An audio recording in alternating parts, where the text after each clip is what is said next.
Salut, moi c'est Alice et je suis en génie civil. Je m'appelle Mathéo Bachelard, je suis en génie climatique et énergétique. Je m'appelle Eva et je suis en topographie. Salut, moi c'est Alexis, je suis en génie civil. Moi c'est Gaëlle et je suis en génie électrique. Moi c'est Adèle, je suis en double diplôme, architecte et ingénieur en génie civil. Je m'appelle Pablo Fradet, je suis en génie mécanique.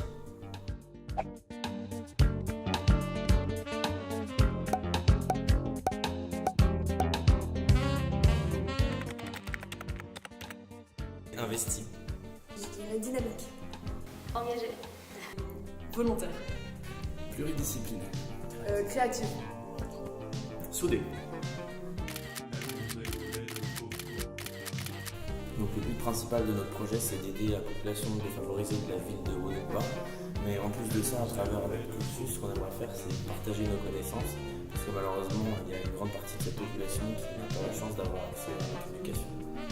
Ce projet a pour but de répondre à un enjeu social majeur en construisant un complexe destiné à recevoir des espaces socioculturels, un dispensaire, un centre de restauration. Ça permettra notamment de lutter contre la malnutrition et contre la déscolarisation.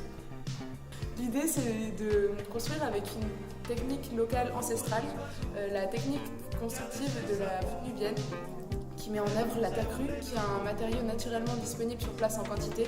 Ça permettra notamment de réduire le coût de la main-d'œuvre, mais c'est aussi une technique qui a des grandes qualités thermiques d'isolation et qui, de par sa forme de voûte, favorise la ventilation naturelle au sein des bâtiments. À Wonopa, on compte aussi faire une installation énergétique, donc à base de photovoltaïque principalement. Elle va servir à alimenter les réfrigérateurs du centre de restauration, donc stocker les aliments et la production locale. Elle servira aussi à alimenter le matériel informatique qu'on compte installer dans l'école. Donc au-delà de l'outil informatique, c'est aussi l'ouverture culturelle, c'est la perspective pour les jeunes Togolais d'acquérir de nouvelles compétences et d'élargir donc leur perspective professionnelle. Il va falloir assurer un fonctionnement économique viable, donc ça va se faire par deux moyens. Donc tout d'abord des chambres d'hôtes qui pourront être louées moyennant de l'argent, donc ça va assurer un rendement, et donc ensuite des espaces qui seront consacrés à la création d'activités agro-pastorales. Ces activités agro-pastorales donc, elles vont servir déjà à fournir l'espace de restauration en matières premières, et ensuite elles vont aussi pouvoir être revendues donc, sur les différents marchés, les marchés locaux ou alors aux dispensaires de la maison. L'objectif également est de construire un complexe conçu pour et par les habitants. C'est-à-dire qu'il répond à un réel besoin exprimé par les gens du village.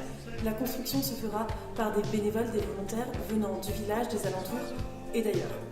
Ce projet sert également de formation à la construction simple d'habitats sains et durables. Ce sera une chance pour nous de bénéficier d'un échange de culture et de connaissances. Effectivement, ce sera un échange bilatéral puisque nous pourrions apporter les connaissances que nous avons acquises à l'école et nous pourrions apprendre des techniques grâce au bureau d'études locales.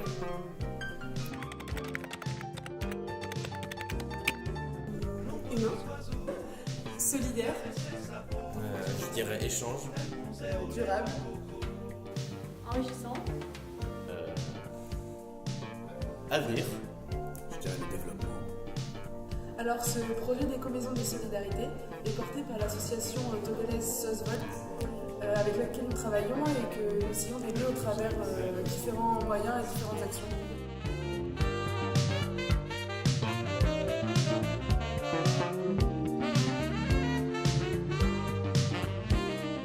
Alors, notre projet est basé sur trois axes.